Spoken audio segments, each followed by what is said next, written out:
नमस्कार। हम भारत के भूगोल में आज जो है देखेंगे, भारत के उत्तरी मैदान, इनके बारे में हम जानेंगे। आपको बताते चले कि यह वीडियो जो है टीजीटी, पीजीटी, एलटी ग्रेड और पेट यूपी-ट्रिपल-एससी के थ्रू आने वाला लोअर, यूपी पीसीएस और यूपीएससी के लिए लाभदायक है। आज हम देखेंगे जो है भारत का उत्तरी मैदान, इसके बारे में हम जानेंगे। इसका हम परिचय देखते हैं जो है, यह मैदान जो है हिमालय पर्वत के दक्षिण में और प्रायद्वीपीय पठार के उत्तर में स्थित है। इसका भौगोलिक स्वरूप कैसा है? यह पूरी तरह समतल और समरूप मैदान है, जिसका ढाल अत्यंत मंद है। इसका महत्व क्या है? इसे भारत का सबसे उपजाऊ, आर्थिक रूप से समृद्ध और सर्वाधिक जनघनत्व वाला भौगोलिक क्षेत्र माना जाता है। इसका उपनाम देखते हैं क्या है? यह प्रचुर खाद्यान्न के कारण इसे भारत का अन्न भंडार भी कहा जाता है। इसका निर्माण और उत्पत्ति कैसे हुई? इस मैदान का निर्माण 3 नदी प्रणालियों के द्वारा हुआ है, जिसमें जो है सिंध नदी, गंगा नदी और ब्रह्मपुत्र नदी तथा उसकी सहायक नदियों का योगदान रहा है। जलोढ़ निक्षेपण में देखते हैं, लाखों वर्षों तक इन नदियों द्वारा अपने साथ बहाकर लाए गए महीन मलबे, मिट्टी, गाद, कंक्रीट के जमाव से इस मैदान का विकास हुआ है। भूवैज्ञानिक इतिहास के बारे में देखते हैं, हिमालय के उत्थान के समय उसके दक्षिण में एक विशाल गर्त माने एक गड्ढा बना हुआ था। नदियों के निरंतर निक्षेपण माने कि उसमें पानी गिरने से गाद जो जमा हो गया और उससे जो है पटकर जो है एक उपजाऊ मैदान में बदल गया। भौगोलिक आयाम और सीमाएं क्या-क्या हैं इसकी? क्षेत्रफल के हिसाब से देखते हैं, यह मैदान लगभग जो है 7 लाख वर्ग किलोमीटर, जो एक विशाल मैदान है। इसकी लंबाई पश्चिम में सिंधु नदी से लेकर पूर्व में ब्रह्मपुत्र नदी तक। इसकी कुल लंबाई जो है 2400 किलोमीटर है और चौड़ाई इसकी जो है अलग-अलग स्थानों पर भिन्न रही है, जो सामान्यतः 240 किलोमीटर से लेकर 320 किलोमीटर के बीच पाई जाती है। इसकी ढाल प्रवणता कैसी है? अंबाला से लेकर सुंदरबन तक इसका ढाल में अंतर केवल 300 मीटर का है, अर्थात प्रति 6 किलोमीटर पर ढाल केवल 1 मीटर से भी कम है। भू आकृति विभाजन देखते हैं हम इसका कैसा है? मृदा की संरचना, जल की उपलब्धता, धरातलीय बनावट के आधार पर इसे उत्तर से दक्षिण की ओर 4 पट्टियों में विभाजित किया गया है, जिसमें से जो है एक है भाबर क्षेत्र।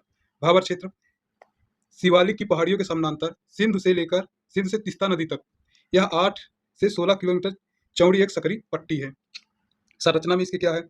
नदियों द्वारा पर्वतों के नीचे उतरते समय जमा किए गए कंकड़, पत्थरों और मलबों से निर्मित है। इसकी विशेषता क्या होती है भाबर की? यह चट्टानों की उच्च संरचना के कारण नदियों नदियों के धरातल के नीचे विलीन हो जाती हैं। क्या यह कृषि योग्य है? भाबर क्षेत्र पथरीला होने के कारण यह कृषि के लिए अनुपयुक्त होता है। भाबर क्षेत्र ऐसा होता है, ये जो ये इस तरह दिख रहा है। तराई क्या होता है इसके बारे में हम देखते हैं। भाबर पट्टी के ठीक दक्षिण में स्थित यह एक दलदली क्षेत्र है। इसकी विशेषता क्या होती है तराई की? भाबर में भूमिगत नदियां यहाँ पुनः धरातल पे प्रकट हो जाती हैं, जिससे एक गीला, नम और दलदली क्षेत्र बन जाता है। हम इसको पर्यावरण की दृष्टि से देखें तो यह क्षेत्र घने जंगल, वन्य जीवों की प्रचुरता के लिए जाना जाता है, जैसे जैसे दुधवा नेशनल पार्क है। मानव हस्तक्षेप के बारे में देखते हैं। विभाजन के समय शरणार्थियों को बसाने और खेती के लिए यहाँ के वनों को बड़े पैमाने पर काटा गया था। ये जो है हिमालय जैसे नदियाँ उतरती हैं तो पहले भाबर बनता है, फिर तराई बनता है, फिर धीरे-धीरे आके फिर बंगर जो है पुरानी मिट्टी है, खादर जो है ये नई मिट्टी है। ये तराई क्षेत्र है। अब हम आगे देखते हैं। बंगर क्या होता है? मिट्टी की प्रकृति इनकी कैसी होती है? यह मैदान अपेक्षाकृत ऊंचा भाग होता है, जो पुरानी जलोढ़ मिट्टी का बना होता है। बाढ़ की स्थिति के बारे में देखते हैं। ऊंचाई पर स्थित होने के कारण या सामान्यतः बाढ़ के पानी यहाँ पर पहुंच नहीं पाता है। कंकड़, इस मिट्टी में कैल्शियम युक्त चूनेदार निक्षेपण पाए जाते हैं, जिन्हें हम कंकड़ कहते हैं। रेह या कल्लर, यह अधिक सिंचाई के कारण मृदा पर नमक की एक सफेद परत जम जाती है, जिसे स्थानीय रूप में रेह या कल्लर कहते हैं। ये जो है ये जैसे हिमालय से नदियाँ निकलती हैं, ये पहले भाबर, बंगर, खादर ये सब हैं इसमें जो है। अब हम खादर देखते हैं। मिट्टी की प्रकृति इसकी कैसी होती है? नदियों के बाढ़ वाले निचले मैदान में जो नई मिट्टी पाई जाती है, उसे हम खादर कहते हैं। नवीनीकरण, प्रतिवर्ष बाढ़ के साथ नई मिट्टी, उपजाऊ गाद और महीन मिट्टी की परत जमा हो जाती है। ये कृषि के लिए कैसा उपयोगी है? यह मिट्टी प्रतिवर्ष प्राकृतिक और नवीकरणीय होने के कारण यह क्षेत्र अत्यंत उपजाऊ और गहन कृषि के लिए सर्वोत्तम माना जाता है।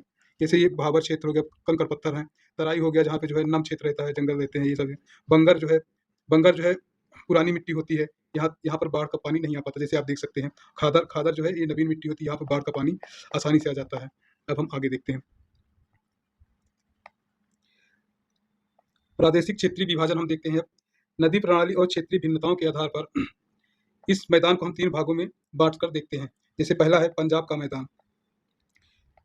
पंजाब के मैदान के निर्माण करने में कौन-कौन सी नदियाँ सहायक रहीं, उनके बारे में देखते हैं। सिंध और उसकी 5 सहायक नदियाँ, कौन सी नदियाँ हैं? झेलम है, चिनाब है, रावी है, ब्यास है, सतलुज है। अब देखते हैं कि पंजाब को पंचनाद भी कहा जाता है। अब यहाँ पे जो है बेरीनाग, ये बितिस्ता, किशनगंगा, ये जो है ये चिनाब नदी के बारे में है। बड़ा लाचला प्राचीन मकसनी नदी था, इसकी धारा चंद्र और भागा से मिलकर चिनाब बना है। सिंध नदी की सबसे बड़ी सहायक नदी कौन सी है? चिनाब नदी है। अब हम रावी नदी के बारे में देखते हैं। यह रोहतांग दर्रा से निकलती है। इसका प्राचीन नाम जो है इसका प्राचीन नाम पारूसड़ी या इरावदी था। यह पीर पंजाल और धौलाधार के बीच प्रवाहित होती है। अब हम ब्यास नदी के बारे में देखेंगे। यह जो है ब्यास कुंड से निकलती है रोहतांग दर्रे के पास। इसका प्राचीन नाम बिपाशा है। कुल्लू से बहते हुए यह पंजाब में प्रवेश करती है। हम सतलज नदी के बारे में देख लेते हैं। यह राक्षस ताल से निकलती है। इसका नाम प्राचीन नाम जो है सुसुंदरी है। यह भाखड़ा नागर डैम पर इसी पर स्थित है। अब हम आगे देखते हैं। दूसरा है गंगा का मैदान। इसकी सीमा क्या है? पश्चिम में हरियाणा की घग्गर नदी से लेकर पूर्व में तीस्ता नदी तक विस्तृत है। इसका विस्तृत राज्य किन-किन राज्यों से होकर जाता है? दिल्ली हो गया, हरियाणा हो गया, उत्तर प्रदेश हो गया, बिहार हो गया, झारखंड हो गया, पश्चिम बंगाल हो गया। ये देखो नदियाँ जो है गंगा नदी तंत्र के बारे में ये दिया हुआ है जो है। गंगा नदी तंत्र में कैसे-कैसे कौन-कौन सी नदियाँ मिलती हैं, जैसे कि यमुना हो गया, चंबल हो गया, सिंध हो गया, बेतवा हो गया, केन हो गई, सोन हो गई, ये सब हैं। ये गंगा नदी तंत्र में है। इधर से ब्रह्मपुत्र नदी आती है, उसमें ब्रह्मपुत्र नदी में बराग मिल जाती है। इसको जमुना भी कहा जाता है, पद्मा भी, या और गंगा नदी तंत्र में घाघरा, राप्ती, गंडक, कोसी, ये नदियाँ मिलती हैं। अब हम देखते हैं सुंदरबन डेल्टा। इस मैदान का सबसे निचला हिस्से में गंगा और ब्रह्मपुत्र नदी मिलकर विश्व का सबसे बड़ा सुंदरबन का निर्माण करती हैं। ये है सुंदरबन की, कितनी प्यारी तस्वीर है ये। अब हम देखते हैं ब्रह्मपुत्र का मैदान कैसा है, स्थिति इसकी कैसी है। यह मुख्य रूप से असम राज्य में स्थित है, जिसे असम की घाटी भी कहा जाता है। नदी द्वीप के रूप में ब्रह्मपुत्र नदी यहाँ पर धीमी गति से बहती है, जिससे उसके साथ आए रेत का जमाव हो जाता है। इसी कारण से विश्व का सबसे बड़ा नदी द्वीप, जिसे मंजली द्वीप कहते हैं, ये है ब्रह्मपुत्र नदी जो है सुंदरबन डेल्टा, बंगाल की खाड़ी में तिब्बत, चोंगो-युंगा हिमनाद से निकलती है। दिबांग, लोहित और सुबनसिरी, ये सब नदियाँ जो है ब्रह्मपुत्र की सहायक नदी हैं और ये बंगाल की खाड़ी में अपना पानी छोड़ देती है। आर्थिक रूप से हम इसके महत्व को देखते हैं। सघन आबादी, अनुकूल समशीतोष्ण जलवायु, भरपूर पेयजल, कृषि योग्य भूमि के कारण यहाँ पर भारत की लगभग 40% जनसंख्या निवास करती है। परिवहन तंत्र के बारे में देखें तो मैदानी इलाकों में जो है समतल होने के कारण यहाँ पर सड़क, रेल नेटवर्क का सघन जाल बिछाना अत्यंत आसान होता है। और कृषि क्रांति के रूप में भी देखें तो हरित क्रांति की सफलता का मुख्य केंद्र में जो है पंजाब रहे हैं, हरियाणा रहे हैं, पश्चिमी उत्तर प्रदेश रहा है। ये जो इनका सांस्कृतिक महत्व जो है हम लोग देख सकते हैं। अब हम देखेंगे जो है इनके प्रश्न जो हमने इस वीडियो में पढ़ा है, उसको भी हम देखते हैं। पहला प्रश्न है, भारत के उत्तरी मैदान का कुल क्षेत्रफल लगभग कितना है? हम ये पढ़ चुके हैं। ऑप्शन ए में है 5 लाख वर्ग किलोमीटर, बी में है 7 लाख वर्ग किलोमीटर, सी में है 10 लाख वर्ग किलोमीटर और डी में है 3.2 लाख वर्ग किलोमीटर। कौन सा सही है इसमें? इसमें जो है बी ऑप्शन सही है। हम दूसरा क्वेश्चन देखते हैं। शिवालिक के समानांतर कंकड़ पत्थरों से युक्त किस पट्टी में नदियाँ पूरी तरह से विलुप्त हो जाती हैं? किसमें विलुप्त हो जाती हैं? खादर में, तराई में, भाबर में या बंगर में? इसका सही उत्तर क्या है? इसका सही उत्तर है सी, भाबर क्षेत्र में नदियाँ जो है विलुप्त हो जाती हैं। तीसरा क्वेश्चन देखते हैं। भाबर पट्टी की चौड़ाई सामान्यतः कितनी पाई जाती है? ऑप्शन ए में 20 से 30 किलोमीटर, बी में जो है 8 से 16 किलोमीटर, सी में जो है 5 से 10 किलोमीटर, डी में 30 से 40 किलोमीटर। इसमें कौन सा सही है? इसमें जो है बी ऑप्शन सही है। हम देखते हैं चौथा क्वेश्चन। भाबर के दक्षिण में स्थित दलदली, नम और अत्यधिक वनस्पति वाली क्षेत्रों को क्या कहा जाता है? उनको तराई कहा जाता है, भंगर कहा जाता है, खादर कहा जाता है या दोआब कहा जाता है? क्या कहा जाता है इनको? इनको कहा जाता है तराई क्षेत्र। अगला क्वेश्चन। उत्तरी मैदान का यह विशाल भाग जो पुरानी जलोढ़ मिट्टी से बना हुआ, उसे क्या कहते हैं हम? खादर कहते हैं, भावर कहते हैं, तराई कहते हैं या बंगर कहते हैं? इसका सही उत्तर क्या होगा? इसका सही उत्तर होगा बंगर। अगला क्वेश्चन देखते हैं। निम्नलिखित में से कौन सा क्षेत्र प्रतिवर्ष बाढ़ द्वारा नई मिट्टी के निक्षेपण के कारण कृषि हेतु सर्वाधिक उपयुक्त माना जाता है? कौन सी मिट्टी है जो सर्वाधिक उपयुक्त है? भाबर क्षेत्र का, खादर क्षेत्र का, बंगर क्षेत्र का या रेत क्षेत्र का? कौन सा सही उत्तर है इसका? इसका जो है सही उत्तर बी है, खादर क्षेत्र।